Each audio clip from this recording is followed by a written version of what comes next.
How to make account on Netflix.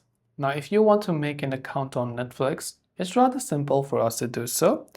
What I recommend is that you open up any browser instead of the application and go to netflix.com.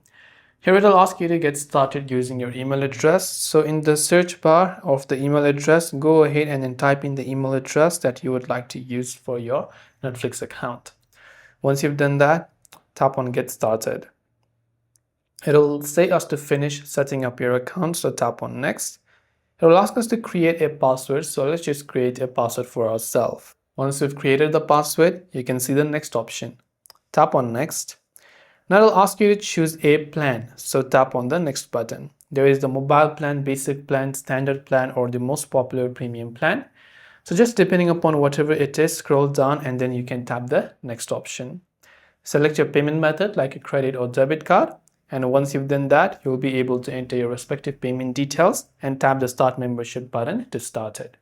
This way you'll be able to go ahead and then basically make an account on Netflix. Hope this video helped you, and if you have any questions, feel free to leave them down below.